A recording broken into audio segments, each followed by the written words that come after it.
আমি একটু আগেই বলছিলাম যে সংশয় সৃষ্টি হয়েছে, ঘোলাটে একটি পরিবেশ, নির্বাচন হবে কি হবে না। তারপরও যদি এমনটাই বলা হয় নির্বাচন হবেই, তারপরও প্রশ্ন থেকে যায় নির্বাচন কি সুষ্ঠু এবং নিরপেক্ষ হবে? কারণ আমরা বিগত সময় দেখেছি আমিও ডামি নির্বাচন হতে, প্রহসনের নির্বাচন হতে, রাতের ভোট দিনের ভোট রাতে হতে দেখেছি। এই মুহূর্তে যারা গত বছর গত দিনগুলোর সাথে এই ভোটের দিনের ভোট রাতে হওয়ার সাথে জড়িত ছিল, তাদের অনেকেই কিন্তু এখনো বিচারের আওতায় আসেনি। এই মুহূর্তে এসে কিন্তু এই প্রশ্নটা দাঁড়াচ্ছে নির্বাচন কি সুষ্ঠু হবে কিনা, আপনি কি মনে করছেন? ধন্যবাদ আপনাকে, ধন্যবাদ দেশ টিভির দর্শক এবং আমার সহ আলোচক রফিক শিকদার দুইজনকেই।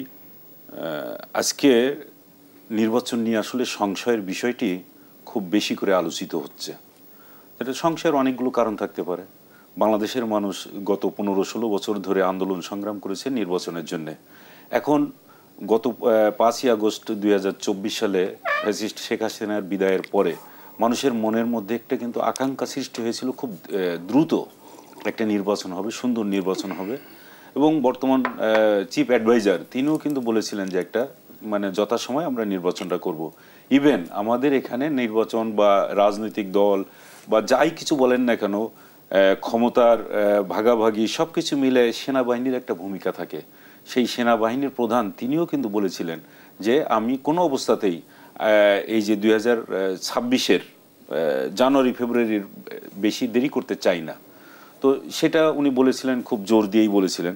কিন্তু ইদানিং কিছু বিষয় সামনে চলে আসছে, সেটা হচ্ছে সংস্কারের নামে একবার বেশ দীর্ঘ সময় নেওয়া হলো।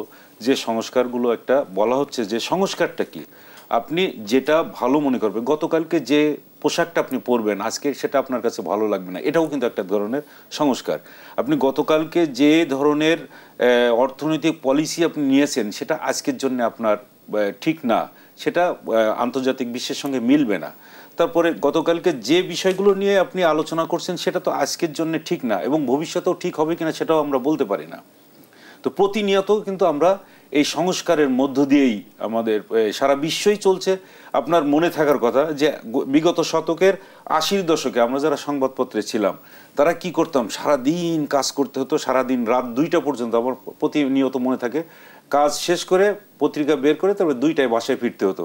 এখন কি সেইটা সময় আছে? সে সময় যে ওই যে লায়নো টাইপ ছিল, তারপর এই সমস্ত টাইপ দিয়ে আমাদের কাজ করতে হতো।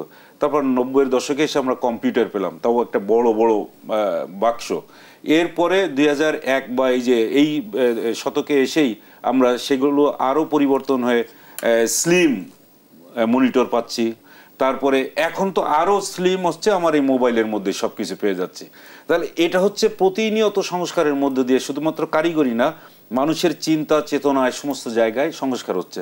তা আপনি এক জায়গায় যদি পড়ে থাকেন যে না আগে যেহেতু আমরা ওই যে ঢাউস মার্কা কম্পিউটার ব্যবহার করতাম ওটাতেই আমরা অভ্যস্ত, ওর বাইরে আমরা এখন যেতে পারবো না, এখানে তো বলতে পারবেন না, এই কথা তো বলে তো আপনি রাখতে পারবেন না, পৃথিবীকে তো আপনি আটকে রাখতে পারবেন না কোনো জায়গায় না।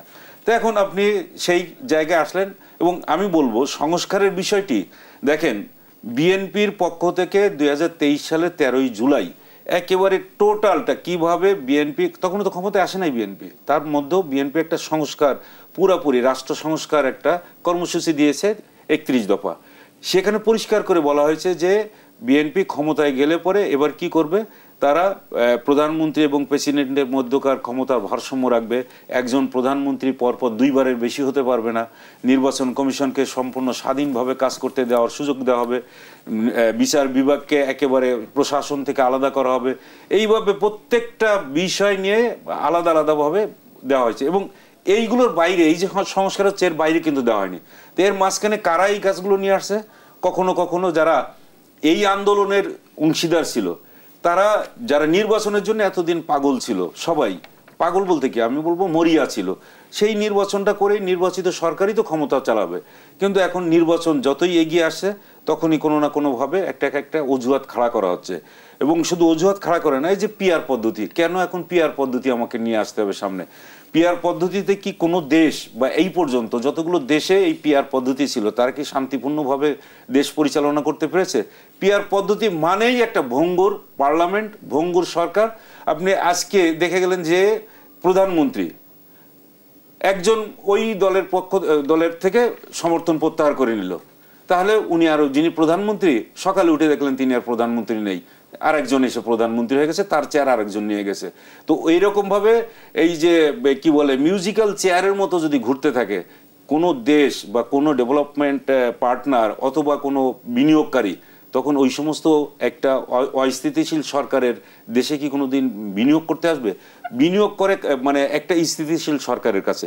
তো আমাদের এখনো পর্যন্ত আমরা সামনাসামনি দেখে আসছি সেটা হচ্ছে নির্বাচন, গণতান্ত্রিক পদ্ধতিতে নির্বাচন হবে, যে ক্যান্ডিডেট এক ভোটের চেয়েও এক ভোট বেশি পাবেন তিনি নির্বাচিত হবেন। এটা আমেরিকাতে আছে, ব্রিটেনে, ভারতে, সমস্ত জায়গায় যে জায়গাগুলোতে এখনো পর্যন্ত গণতন্ত্র সাস্টেইন করছে এবং তাদের বিভিন্ন পরীক্ষার মধ্য দিয়ে এখন তারা স্বয়ংসম্পূর্ণ।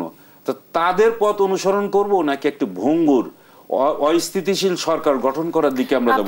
ঠিক এইরকম একটা জায়গায় কিন্তু নিয়ে যাওয়ার জন্য একটি গ্রুপ খুবই চেষ্টা চালাচ্ছে এবং গত কয়েকদিন ধরে আপনার ওই কথাটা বলতে আসছে যে কয়েকদিন ধরে আপনার দেশের যে পরিস্থিতিটা একটা ঘোলাটে করার একটা চেষ্টা চলছে এবং এটার মধ্য দিয়ে নির্বাচনকে একটি মানে অস্থিতিশীল বা আমি কি বলবো অনিশ্চয়তার পথে নিয়ে যাওয়ার একটা চেষ্টা চলছে বলে আমার কাছে মনে হচ্ছে।